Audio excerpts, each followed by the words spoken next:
2024 বৰ্ষৰ 5 মে তাৰিখে মৰিগাঁও জিলাৰ পৌৰসভাৰ কাৰ্যালয় প্ৰেক্ষাগৃহত মৰিগাঁও জিলা জনসংখ্যা সমাধান ফাউণ্ডেশ্যনৰ এখনি সাংগঠনিক সভা অনুষ্ঠিত হয়। এই সভাখনত ৰাজ্যিক তত্ত্বাৱধায়ক হিচাপে ৰাজ্যিক সমিতিৰ পৰা ৰাজ্যিক সহ সংযোজক পুলিন কাকতি আৰু ৰাজ্যিক সহপ্ৰচাৰ প্ৰমুখ পাৰ্থ সেন দায়িত্বত থাকে।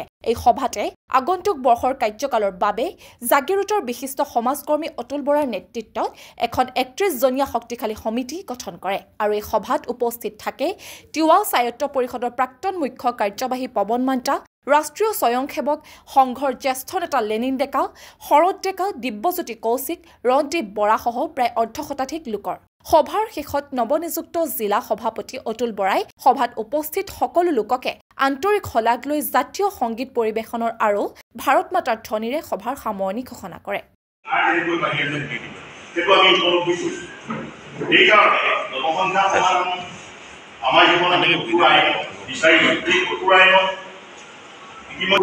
জাতি জনগোষ্ঠী আছে যিবিলাকৰ নিজস্ব ভাষা বা উপভাষা, নিজস্ব সংস্কৃতি আছে। সেই সংস্কৃতিবিলাক আমি কেনেকৈ ৰাখিব পাৰিম?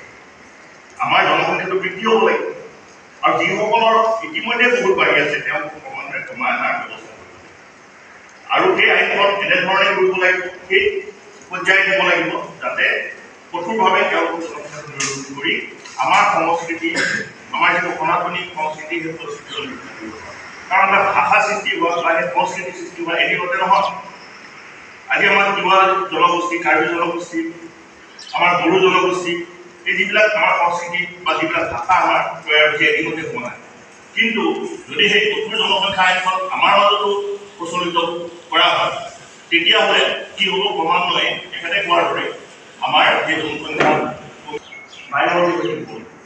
গতিকে এই ব্যৱস্থাটো যাতে ভৱিষ্যত সময়ত জনসংখ্যা ফাউণ্ডেশ্যনৰ যিখন কঠোৰ আইন হয় সেই আইনখন যাতে আমাৰ এই জাতি জনগোষ্ঠীবিলাকক সুৰক্ষা দিব পাৰে, আমাৰ সংস্কৃতি সুৰক্ষা দিব পাৰে তাৰ ব্যৱস্থাও নিশ্চয় থাকিব। আৰু যিসকল লোকৰ জনসংখ্যাটো বাঢ়ি আছে তাত তেওঁলোকৰ আছে, তাত তেওঁলোকৰ 4টা বস্তু আমি প্ৰাপ্ত হৈছোঁ। কিমান গৌৰৱান্বিত! কলিকাল ভাৰত হৰিক হৰিনাম দুৰ্লভ মনুষ্য নৰতম অনুভৱ চাৰিও সংযোগ গতি কল্পটো নাপায় সপোনৰ নিধি যেন হাততে ওলায়। এই 4টা বস্তু আমি পাইছোঁ। এটা পাইছোঁ কি? কলিযুগ, ভাৰতবৰ্ষ, নৰতনু আৰু কি আছে? কৃষ্ণৰ নাম। এই 3টা আমি 4টা বস্তু পাইছোঁ। এই 4টা বস্তু এই কলিযুগত পাইছোঁ। নাপায় সপোনৰ নিধি যেন এইবিলাক আমাৰ সম্পদ বুলি কৈছে। এই সম্পদ কেতিয়াও হাতলৈ পাই যায়। সেইকাৰণে আমাৰ পূৰ্বপুৰুষৰ কাম কৰিবলৈ লৈছোঁ আমি। ইয়াত আমি অৱহেলা কৰিলে কি হ'ব? আমি নাপামেই সুবিধা। গতিকে মই সকলোলৈ আপোনাক ভগৱানৰ প্ৰাৰ্থনা জনাইছোঁ। আমি সকলোৱে প্ৰাৰ্থনা কৰিছোঁ। কিহৰ গছ? কিবা গছ আছে নেকি? তেওঁ আকৌ আয়ুৰ কামনা কৰিব কাৰণে আমাৰ কি তেজৰ সম্পৰ্ক আমাৰ ভাল পাইছে। সকলোৱে কাম এটাই কামনা যে তেওঁ আহিব, কিন্তু এই বিপদত আপুনি আগবাঢ়ি যাব।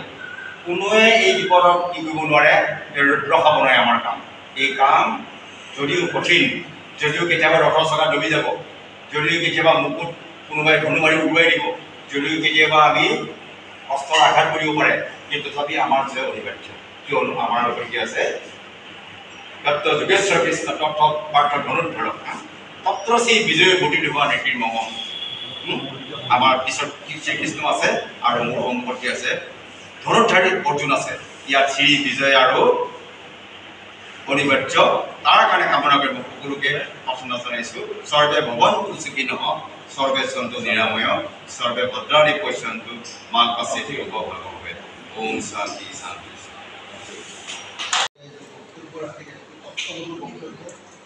বক্তব্যৰ পৰা আমি বহুত শিকিব লগা আছে।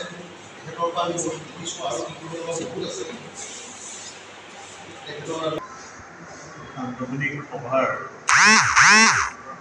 জনসংখ্যা সমাধান ফাউণ্ডেশ্যন সমিতিৰ সভাপতি ডাঙৰীয়া, প্ৰমুখে সম্পাদক আৰু সভাপতিসকল, সন্মানীয় সদস্যসকল আৰু আমাৰ সকলোৱে জ্যেষ্ঠ আৰু আদৰ্শৰ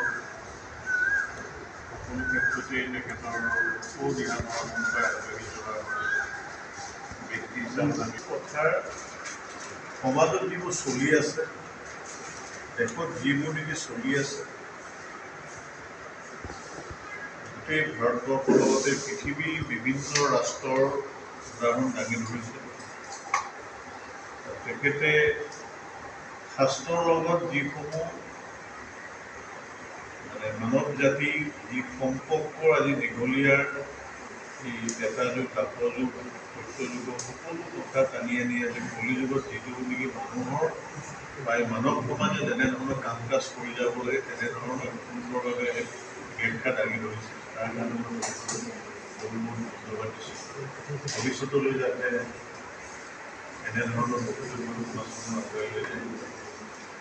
এতিয়া কথা হৈছে কি, ইয়াত লিখা আছে যে জনসংখ্যা সমাধান ফাউণ্ডেশ্যন।